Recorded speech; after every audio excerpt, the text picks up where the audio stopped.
આપણે એસી ચાલુ કરવાનું તો છે નહીં, તો પંખો જ કરવાનો. એસી તો અહીંયા આપણે છે નહીં.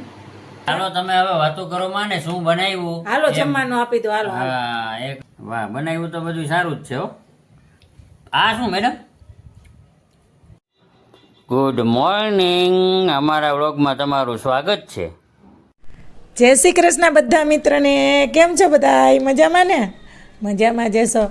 ચાલો આપણે ફટાફટ આજ તો જલ્દી વહેલા કામ બધાય પતાવી નાખ્યા સવારના વાસી કામ, અને પૂજા પણ કરી લીધી, ભગવાનની પૂજા કરી લીધી, તુલસીજીને પાણી રેડી લીધું. હવે આપણે જઈએ ગાયને રોટલી દેવા.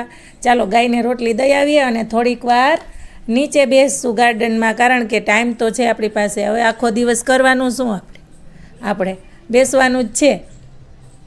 તો ઘડીક વાર આપણે નીચે જઈ આવીએ, ગાયને રોટલી દઈ આવીએ અને જોઈએ અહીંયા બધા બેઠા હશે તો છાંયો હશે ગાર્ડનમાં, તો બેસશું થોડીક વાર.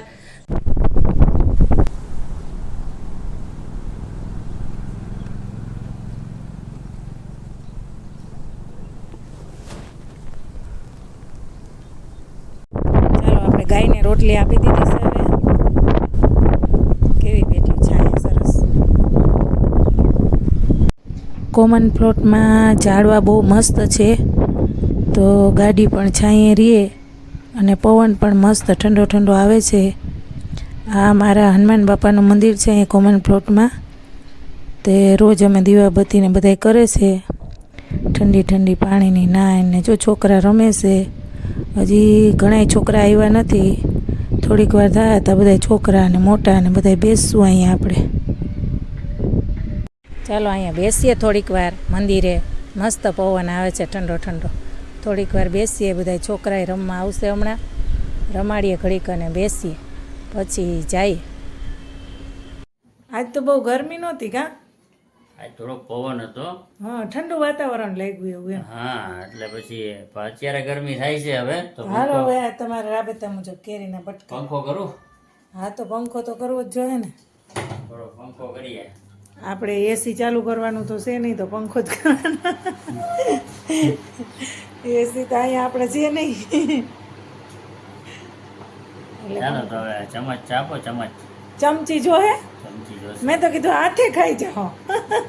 ચમચી આપો તો ચાલુ કરીએ હવે. ચમચી કે ચમચી આ લ્યો તમારી ચમચી. વાહ, કાંટાવાળીની કઈ જરૂર નથી કા?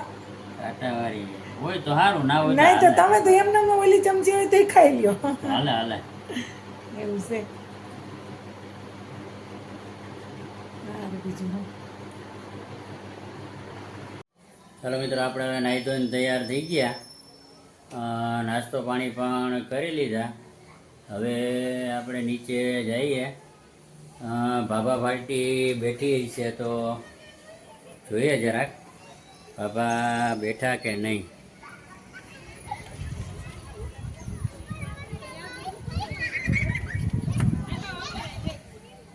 બાબા કોઈ દેખાતા તો છે નહીં.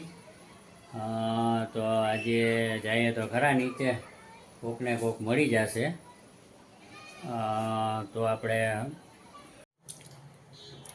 ચાલો મિત્રો, આજે આપણે નીચે તો ગયા નહીં. અહીં અહીંયા ટાઈમ કાઢ્યો અડધી કલાક. નીચે બાબા કોઈ હતા નહીં એટલે આપણે અહીંથી જોયું, પણ નીચે બાબા હતા નહીં એટલે આપણે આજે અડધી કલાક ટીવી જોયું. અને મેડમ તોય નીચે મોડું ગયા કરી હતા. દીધું. અડધી કલાક ટીવી જોયું તોય જમવાનું તો મોડું જ કરી દીધું. પણ એમાં એવું હતું કે આપણે થોડોક નાસ્તો કર્યો હોય ને, નાસ્તો કરતો એટલે ભૂખ લાગે ને, અમને એટલે જ કહેતા હોય એટલે પછી કે થોડોક ઓછો નાસ્તો કરો. તમે આવો તો અડધી કલાક તો તમને ટાઈમ બગડે, રસોઈ બગડે. કાંઈ નહીં, માં તો રસ થઈ જ ગયું હોય. હવે તો ઉનાળો છે, અત્યારે કેરીની સીઝન છે, તો રસ તો આપણે ડેઈલી કરવાનો જ હોય, એટલે રસ તો થઈ જ ગયો હોય. તો ચાલો મિત્રો, હા, અને બીજું કાંઈ હોય નહીં. આપણે રસ ને શાક બે બનાવીને ખાલી રોટલી કે ભાખરી જ બનાવવાની હોય, બે જ વસ્તુ હોય. હા, તો પછી તો તમે કયો જમવામાં મોડું થઈ ગયું. પણ જમવામાં મોડું એટલે રોંઢે આપણે રોંઢડી હોય ને એટલે થોડુંક ઈ તમે એમ કયો કે રોંઢડી કરી ને એટલે મોડું, આપણે ભૂખ ના લાગે એમ કયો. ભૂખ ના લાગે. હા, એમ કહેવાય, ભૂખ નથી લાગતી તો એટલે. ચાલો તમે હવે વાતો કરો માં ને શું બનાવ્યું. હાલો જમવાનું આપી દો. હાલો હા એ કરો. હવે જમવામાં શું બનાવ્યું છે તમે? વાહ, બનાવ્યું તો બધું સારું જ છે હો. આમાં કંઈ ઘટે નહીં. સેવ ટમેટાનું શાક, ભાખરી અને રસ તો રોજ હોય અને અથાણું. વાહ, આમાં કંઈ ઘટે જ નહીં. ચાલો બધા મિત્રો જમવા. આ શું મેડમ? આ તો આપણે રોજ હોય ઈ જ છે ને? એ ઓલી ચોખાની મમરી છે. ચોખાની મમરી. હા વાહ, આ પણ કાલે આપણે- કઈ રીતે આપણે આ બેયને ભળે હારું એટલે આમાં મજા આવે. આના એ કરતા અત્યારે જ ખાવાની હોય, આપણે કેરીની સીઝન હોય ને, અત્યારે હોય અને દાળ ભાત ભેગી મજા આવે હો. દાળ ભાત ભેગી અને કેરીની સીઝન હોય એટલે રસ ભેગી મજા આવે. ચાલો બધા અને મિત્રો પૂરી હવે પાપડ. જમવા ચાલો. હા, ચાલો જમી લઈએ. Thank you. જય શ્રી કૃષ્ણ.